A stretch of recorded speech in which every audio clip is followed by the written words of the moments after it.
어디를 선택을 할까요? 나이스! 이거 킬! 쏘리맨! 골이야? 나이스!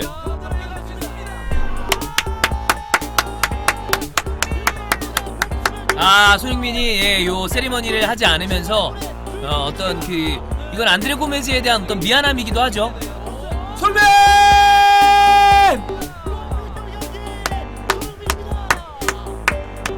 대단하다, 대단해. 와. 자, 토트넘 하스퍼가 즈베즈다 원정 가서 굉장히 어려운 원정임에도 불구하고 4대0 완벽한 승리를 거뒀습니다. 홈으로 불러들여서 5대0이었으니까 합계 스코어가 9대0인데 즈베즈다 지난 시즌에 기억나시죠? 리버풀이 거기 가서 지고 왔잖아. 쉬운 원정이 아닌데 토트넘은 즈베즈다는 킬러가 됐습니다. 몇 가지 확인해봐야 될 게리들이 있죠. 첫 번째, 손흥민입니다. 오늘 경기에서는 왼쪽 측면 윙어로 출전을 했고 왼쪽 윙에서부터 투톱 같은 형태, 근데 비교적 윙포워드로 봐야 하는 오늘의 포메이션이었거든요. 첫 번째 골 장면에서 굉장히 좀 난장판 같은 장면이 나왔죠. 해리 케인이 슈팅을 했는데 골대를 맞고 나왔고, 그 다음 손흥민이 슈팅했던 거 수비수 맞고 나왔고, 다시 배로 이렇게 쳤는데 또 크로스바 맞았고, 그걸 로셀소가 밀어 넣었거든요. 어쨌든 첫 번째 득점에도 관여가 됐었고요. 그 다음에 이후에 멀티골을 기록을 했습니다. 은돈벨레가 패스한 거 알리가 넘겨주고 손흥민이 각도가 없는 곳에서 정말 왼발 마무리 잘했고, 각도가 쉽지 않았죠. 그 다음에 해리 케인이 밀어주는 패스, 로즈의 크로스, 손흥민이 득점을 하면서 자신의 이번 경기 두 번째 골을 만들어냈습니다. 손흥민은 오늘 경기에서 첫 번째 골을 넣으면서 유럽리그 한국인 최다골, 이 레전드 차범근의 기록을 경신을 했고 한 골 더 넣으면서 123골. 이제 손흥민이 걸어가는 길은 완벽한 새로운 역사입니다. 레코드 브레이커, 히스토리 메이커. 이번 시즌 7호 골이고요. 챔스 4경기 5골이고요. 2019년, 그러니까 시즌이 아니라 2019년 한 해만을 놓고 봤을 때 손흥민은 챔스에서 9골을 넣고 있습니다. 2019년으로 따졌을 때 손흥민보다 챔피언스리그에서 많은 골을 넣은 선수 없습니다. 똑같은 골을 9골을 넣은 선수는 스털링이 있고요. 메시도 7골이고 날강도도 6골입니다. 그야말로 2019년은 손흥민 챔피언스리그 해라고 얘기할 수 있고, 이 정도 기록만 이어져 나간다면 발롱도르에서 30인으로 후보가 줄었잖아요. 아시아인으로 투표 받을 수 있을 확률 충분히 있다. 첫 번째 골을 넣고 난 다음에는 요 안드레 고메즈에 대한 미안함에 대한 이 제스처를 보여줬어요. 안드레 고메즈가 너무나 정말 다행히 수술을 잘 받고 나와서 퇴원하고 자신의 SNS에 많이 응원해줘서 고맙다, 괜찮다는 제스처를 취했습니다. 아무래도 손흥민 같은 경우에 모르겠어요. 이게 기분 탓인지 모르겠지만 경기 내내 좀 얼굴이 약간 부어있는 느낌? 얼굴도 낯빛이 좀 안 좋다라는 느낌을 받았어요. 이건 아마 손흥민이 마음이 편할 리가 없죠. 당장 제일 고통스러운 건 앙드레 고메즈일 겁니다. 이제 어려운 재활을 거쳐야 되기 때문에. 그러나 다행히도, 불행 중 다행히도 잘 수술이 됐기 때문에 이제 앙드레 고메즈는 재활에 전념을 하면 되고, 손흥민도 가해를 했습니다. 위험한 태클을 했어요. 그럼에도 불구하고 다리를 정말 노리고 들어간 악의적인 태클은 아니었기 때문에 분명히 굉장히 멘탈적으로 힘들었을 거예요. 여러 가지 표정이 나왔었죠. 그리고 레전드들도 푸어 손흥민도 이게 좀 안 된 부분이 있다라고 얘기를 했는데, 그리고 퇴장 캔슬이 됐죠. 그러니까 애킨슨이 빙신이다, 이거를 인증을 한 건데, 그런 거를 한 번에 떨칠 수 있는 득점도 만들어냈죠. 그리고 앙드레 고메즈에게 어떤 미안함의 제스처도 취했죠. 오늘 경기는 손흥민이 얻어간 것이 굉장히 많다. 이번 경기 사실 포체티노가 손흥민을 저는 데려가는 것도 데려가는구나. 근데 이제 안드레 고메즈가 다행히도 생각보다는 수술을 하면 잘 복귀할 수 있다는 기사들이 나오면서 그래도 멘털 회복이 좀 되지 않았을까라는 생각을 해서 데려갔을 거고, 선발 출정시키는 걸 보고, 손흥민 선수는 다들 아시다시피 굉장히 승부욕이 강하고 모든 경기에 출전하고 싶어하는 선수입니다. 그러나 쉽진 않았을 거예요. 포체티노, 손흥민, 그리고 또 심리 상담사 여러 사람들 간에 아마 의견이 있었을 것으로 보이고, 이거는 제 생각이에요.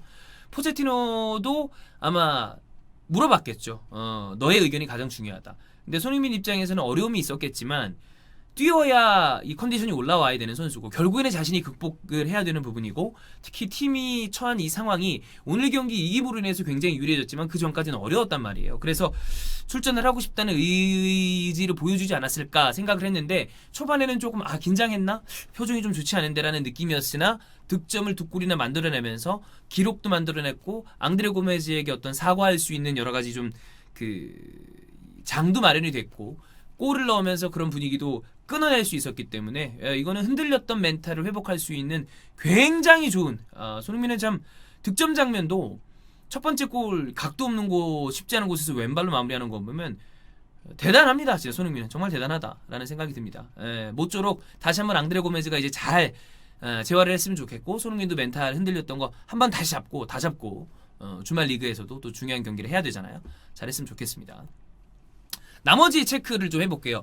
오늘은 4-2-3-1로 나왔어요. 시트상으로는 백스리처럼 보였지만 사실 환장의 백포라고 생각을 했습니다. 가자니가가 이제 뒤에 있었고 왼쪽 로즈 불안하죠. 오른쪽 포이스 불안하죠. 에릭 다이어 폼 안 올라오고 있죠. 빌드업 완전 쓰레기죠.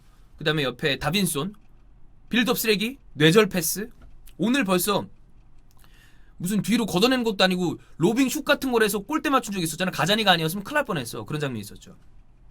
은돈벨레 시소코 뭔가 완벽한 것 같진 않아요. 어쨌든 투 볼란트였고요. 델레알리 왼쪽에 손흥민 오른쪽에 로셀소를 배치를 하고 최전방에 케인을 배치를 시켰습니다. 자, 요 포메이션을 기본으로 체크를 해보겠습니다. 가자니가 굉장히 좋은 활약 펼쳐주고 있습니다. 좋은 선방도 리버풀전에 이어서 오늘 경기에서도 보여줬습니다. 유리스는 좋은 골키퍼고 월드컵 위너입니다. 그럼에도 불구하고 이 선수가 간혹 가다가 경기마다 술을 처마시고 나왔나 라는 생각이 드는 불안한 모습을 보여주죠. 그럼에도 가자니가의 어떤 이 불안함 때문에 유리스가 당연히 퍼스트라고 생각을 했는데 최근 보여주는 가자니가의 폼이라면 경쟁 구도 비슷한 그림까지는 만들어 볼 수 있지 않을까 이런 생각이 듭니다. 그 다음 생각해봐야 될 선수는 두 명입니다. 지오바니 로셀소와 라이언 세세뇽입니다. 로셀소는 오른쪽으로 나왔습니다. 사실 코파 아메리카에서 측면으로 나왔을 때 굉장히 좋지 않은 모습이었는데 후안 포이스 같은 아르헨티나 라인이라 그래서 그런지 모르겠지만 후안 포이스가 생각보다 오른발 킥이 좋기 때문에 오른쪽 풀백으로 나왔을 때 오히려 센터백보다 나을 때가 있었거든요. 두 명의 어떤 콤비네이션은 나쁘지 않았고 왼발이 날카로운 로셀소이기 때문에 오른쪽에 치우쳐져 있으면서 안쪽을 바라보면서 유날료 같은 패스 미끌미끌 쓱쓱 들어가는 뻑뻑함을 줄여주는 그런 패스를 잘 보여줬고요. 그러나 오늘 경기가 이 즈베즈다 어려운 원정길이었음에도 불구하고 잘할 수 있었던 건 즈베즈다가 참 못했습니다. 그거는 감안을 해야 된다. 그러니까 어쨌든 로첼소는 득점도 했고 좋은 플레이를 했기 때문에 분위기를 올려줄 수 있고 자신감을 살릴 수 있고 이적을 한 다음에 부상으로 굉장히 어려웠던 그 시기가 있었잖아요. 그걸 깰 수 있는 활약을 오늘 경기 교두보로 삼으면 될 것 같고 라이언 세세뇽도 지난 에버튼전 교체 출장 이번 경기 교체 출장 두 번의 연속 교체 출장 좋은 모습 보여주고 있고요. 가레스 베일은 풀백에서 윙으로 컨버팅한 케이스지만 여러 기사를 제가 봤던 기억이 맞다면 세세뇽은 윙으로 키우다가 결국엔 풀백으로 갈 거라는 이 기사를 본 적이 있었던 것 같은데 어쨌든 재능은 있는 선수가 아직도 2000년생 어립니다. 두 선수 모두 지금의 포체티노의 토트넘에게는 굉장히 단비와 같은 선수들이다 이런 생각이 들고요. 에릭센 너무 안 좋아요. 그렇습니다. 골은 넣었는데 너무 안 좋고 그 다음 얘기해야 될 선수는 은돈벨레입니다. 얘는 랜덤 벨레예요. 오늘 경기에서도 야 이 개돈벨레 이 또라이야 라고 하다가 어떨 때는 또 옥돈벨레 참돈벨레입니다. 중요한 순간에 미스가 나오다가 이런 저런 개또라이 그 자기 진영에서 어거지로 이상한 무슨 지가 이니에스타야? 그러다 뺏겨서 실점할 뻔했잖아. 근데 또 손흥민 골 넣었을 때 첫 번째 골 넣었을 때 은돈벨레가 밀고 들어가다 패스 내준 거는 잘했거든요. 얘는 마이널둠에 이어서 새로운 주사위형 미드필더가 등장한 게 아닌가. 요 정도 포인트를 이 경기에서는 체크를 해보면 될 것 같습니다. 결국에 다시 이야기할 거는 토트넘은 이 경기를 이김으로 인해서 바이언은 이미 16강으로 확정을 지었거든요. 굉장히 좀 어려웠다가 이번 경기 이김으로 인해서 확 올라오는 그림을 만들어냈고 그 중심에 새로운 이 선수 로셀소와 세세뇽 그다음에 가자니가의 어떤 활약 이런 거 은돈벨레도 오락가락하지만 좋은 모습이 있었으니까 그렇고 역시 그 방점을 찍어준 건 손흥민이었다. 대한민국의 새로운 역사를 쓰고 지난 경기 물론 비판의 여지가 있는 것도 사실입니다. 위험한 태클은 사실이었으니까. 그러나 악의적인 태클은 아니었고 앙드레 고메즈도 다행히 정말 너무 다행히 돌아왔고 이제 잘 재활해야죠. 그리고 오늘 경기에 골을 넣으면서 자신의 멘탈도 회복하고 앙드레 고메즈에게 사과하는 제스처까지 손흥민에게는 더할 나위 없었던 경기가 아니었나 생각이 듭니다. 네, 여기까지 하겠습니다, 여러분.